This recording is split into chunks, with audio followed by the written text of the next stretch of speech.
اللہ نے ان سے دین کے کام لیے، ان کے بیٹے اور یہاں پر یہ چند لوگ جمع ہیں ہمارے پاس موجود ہیں، کہ اتنے انسان یہاں پہ ہمیشہ رہنا چاہتا ہے، مرنا نہیں چاہتا۔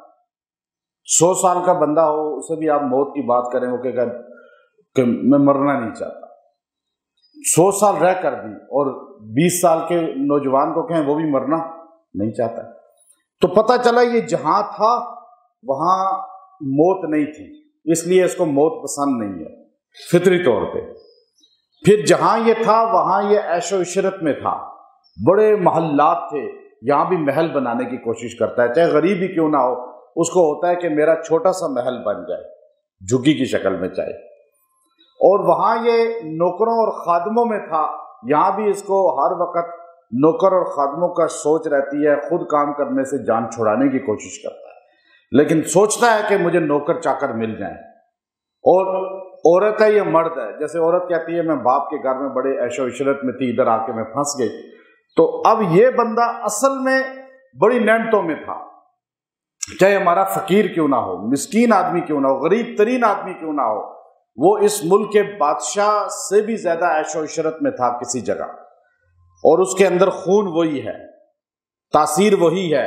اس لیے وہ بچہ تھوڑا سا بڑا ہوتا ہے نا تو اس کی پلاننگ شروع ہو جاتی ہے، حالانکہ شیر کی پلاننگ نہیں ہے جو جنگل کا بادشاہ ہے، جنات کی کوئی پلاننگ نہیں ہے جو جن کے پاس اللہ نے طاقت قدرت دی ہے، اور ہمارا 14-15 سال کا بچہ ہوتا ہے، اس کی پلاننگ ہوتی ہے میں یہ بناؤں گا، میں یہ خریدوں گا، میں یہ تیار کروں گا، میں گاڑی عالی شان ہونی چاہیے، گھر عالی شان ہونا چاہیے، نوکر چاکر ہونے چاہیے۔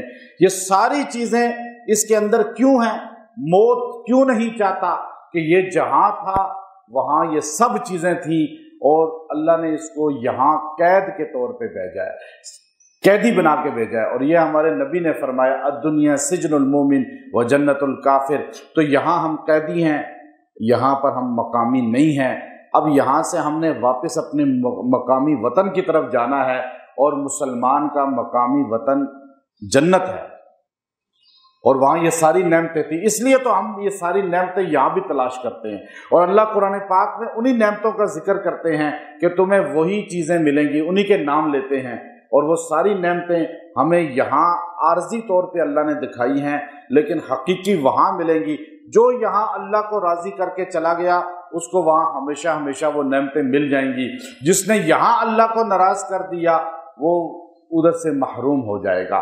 اب مولانا ضیاء الحق حقانی صاحب رحمہ اللہ تعالی ایک عظیم شخصیت تھے، آپ نے دینی خدمات بھرپور طریقے سے راولپنڈی شہر میں ادا کی، اسلام آباد راولپنڈی کے علماء ان کو پہچانتے ہیں، اہل علم پہچانتے ہیں، اور اپنے زندگی ساری قرآن و سنت کی تزویج، تبلیغ اور دفاع ختم نبوت، دفاع اصحاب رسول صلی اللہ علیہ وسلم میں ہر وقت محو رہے، اپنے آپ کو مصروف رکھا۔ اور یہ وہ صلاحیتیں ہوتی ہیں جب انسان دنیا سے چلا جاتا ہے تو کوئی آدمی اس کا تعریفی کلمہ کہتا ہے، اللہ اس گواہی پر اس کی مغفرت فرما دیتے ہیں۔ اس لیے ہمیں اپنے مرحومین کے جو ہے تعزیتی جملے کہنے چاہیے، ان کو یاد کرنا چاہیے۔ جب ہم کسی کو یاد کریں گے تو کوئی ہمیں بھی یاد کرے گا، تو اس لیے یہ ان کے اولاد ہیں، ان کے بیٹے ہیں، ماشاءاللہ یہ سرمایہ ہے، ان کا صدقہ جاریہ ہے۔ اور حضرت مفتی شفیع صاحب رحمہ اللہ تعالی جنہوں نے معارف القرآن لکھی ہے، مفتی تقی عثمانی صاحب دامت برکاتہم العالیہ فرمانے لگے کہ میں اپنے والد کے پاس مرض الوفات میں تھا جب ان کا انتقال ہونے لگا، تو میرے والد نے مجھے کہا بیٹا، میرے والد مولانا یسین صاحب رحمہ اللہ تعالی جو دارالعلوم دیوبند کے بہت بڑے استاذ الحدیث تھے، جب ان کا انتقال کا وقت آیا تو انہوں نے مجھے اپنے پاس بلا کر کہا تھا کہ میری آج 80 سال عمر ہو چکی ہے، میں دنیا سے جا رہا ہوں، لوگ تدفین کر کے قبر میں اتار کے بھول جاتے ہیں، اولادیں بھی بھول جاتی ہیں، لیکن تم مجھے تھوڑا دیر سے بھولنا۔ تو مفتی شفیع صاحب فرمانے لگے اپنے بیٹے مفتی تقی عثمانی صاحب کو کہ میں آج تمہیں وہی جملہ کہہ رہا ہوں کہ میں نے اپنے والد کو خود قبر میں اتارا ہے، لیکن آج 80 سال کی عمر میں بستر پر تمہارے سامنے لیٹا ہوں، میں نے ایک دن بھی اپنے والد کو دعا میں بھولا نہیں ہے، روز اصالِ ثواب کیا ہے۔ اصالِ ثواب اہل سنت کا خاص عقیدہ ہے اور یہ قرآن و سنت سے ہی چیزیں ثابت ہیں۔ اب مفتی تقی صاحب فرمانے لگے کہ میرے والد نے مجھے کہا بیٹا لوگ تدفین کر کے بھول جاتے ہیں کچھ عرصے بعد، زیادہ سے زیادہ چلم کر کے تو ویسے ہی بھول جاتے ہیں، نام چلم اس لیے رکھا ہے کہ 40 دن یاد رکھیں، اس کے بعد یاد نہیں رکھنا ہوتا، لوگ قبر بھی بھول جاتے ہیں۔ میں ایسے بندوں کو جانتا ہوں، اولاد کو بیٹا اور پوتا، میں یہاں میرے پاس آ کے بتایا، بیٹے نے اور پوتے کو ساتھ لے گیا 0 پوائنٹ قبرستان میں اپنے والد کی قبر پر، پوتا اور بیٹا دونوں تلاش کر کر کر کے صبح سے شام تک باپ کی قبر انہیں نہیں ملی۔ جو جائے گا نہیں تو اسے باپ کی قبر کا کیا پتہ ہوگا؟ یہ بھول گئے نا تو اولاد بھی بھول جائے گی پھر۔ تو مفتی تقی صاحب فرمانے لگے کہ آج حضرت 82 سال کے ہیں تقریباً، فرمانے لگے آج اس عمر تک میں نے کوئی دن ایسا نہیں گزارا کہ اپنے والد کو یاد نہ کیا ہو، دعا نہ کی ہو ان کے۔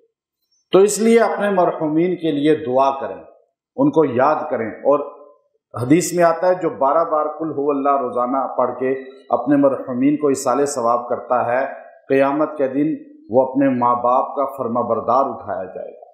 تو اصالِ ثواب کریں، دعا کریں۔ ہم یہاں اس لیے کرتے ہیں، اب جتنی خواتین بیٹھی ہیں، مرد ہیں، سارا دن لوگ آتے رہیں گے، پڑھتے رہیں گے، یہ سارا ثواب ان کے نامہ اعمال میں چلا جائے گا۔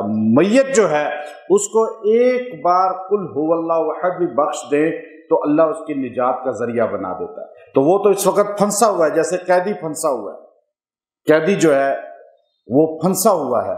میں ملائیشیا کے اندر ایک قیدی کو چھڑانے کے لیے گیا اور اس کو بالکل وہ نا امید ہو چکا تھا، اس کا کوئی تھا ہی نہیں وہاں پر۔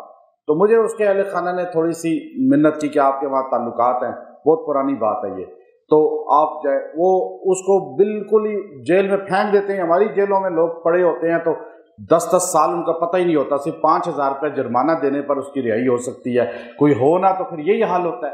اور نظام تو ہے ہی نہیں عدلیہ کا، اور پوری دنیا کا ایسے ہی خراب ہے، کیونکہ قرآن و سنت کو چھوڑا ہوا ہے۔ تو اس کو جیل میں لائے، آخری اس کی وہ سزا سنانی تھی۔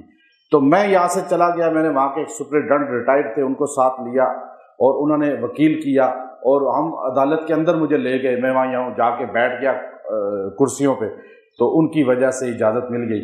تو اب وہ آیا تو نا امید یوں مرا ہوا جیسے انسان ہوتا ہے۔ میں نے اس وقت میت کا اندازہ لگایا، واللہ میں ممبر پہ بتا رہا ہوں، وہ ایسے ہتھکڑی پہنے ہوئے تھا، ایسے لا کے کٹہرے نے اسے کھڑا کیا۔ تو اب وہ جو وہاں کا وکیل ہے وہ اس کو کہہ رہا ہے تم نے 75 چوریاں کی ہیں، 75 چوریوں کے نام لے رہا تھا اس کے سامنے۔ وہ سر جھکائے ہوئے، اسے کچھ نظر نہیں آتا، کہتا جی جی جی کی ہے، یعنی اب مان رہا ہے، کیا کرے۔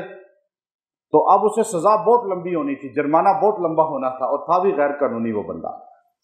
تو اب جب اس نے اس کو ساری باتیں کر لی، تو میں نے تو اپنے وکیل سے ساری بات کر چکا تھا، تو اچانک جو ہے اس کی نظر اٹھ گئی تو میرے پہ پڑ گئی۔ پاکستانی میں، وہ مجھے جانتا نہیں تھا، میں آپ کو حیرت کی بات بتاؤں، اگر جانتا بھی نہیں تھا تو تھوڑا بہت اس کو اندازہ تھا، تو اس کی نظر مجھ پہ پڑ گئی۔ تو اس نے اندازہ لگا لیا یہ میرے لیے، اس کے ایسے چہرہ کھل گیا نا، جیسے خوشی کا بے شمار اس کے چہرے سے اندازہ ہو رہا۔ اور اس کے بعد اللہ نے اس کو 2 مہینے میں رہا بھی کرا دیا، پاکستان آ بھی گیا۔ تو میں نے وہاں اندازہ لگایا کہ اس کو دیکھیں، ہم نے ابھی دیکھا، اس کو اتنا پتہ چلا کہ یہ میری مدد کر رہے ہیں، آ گئے ہیں، تو اس کی خوشی کا کیا عالم ہے، اور میت کا کیا عالم ہوگا۔ یہاں ہے ہی کوئی نہیں اس کے لیے نجات کا ذریعہ، صرف دعا ہے آپ۔ تو آپ دعا کریں گے اپنے مرحومین کے لیے، کل آپ کے لیے دعا کی جائے گی۔ ہم ان کے اہل خانہ سے تعزیت بھی کرتے ہیں، اور انشاءاللہ دعاؤں میں ان کو ہمیشہ یاد رکھیں گے۔ مولانا ضیاء الحق حقانی صاحب کی اللہ قبر کو جنت کا باغیچہ بنائے، ان کو کامل مغفرت عطا فرمائے، اور ہمارے سارے مرحومین کو اللہ مغفرت عطا فرمائے۔ وآخر دعوانا الحمد للہ رب العالمین۔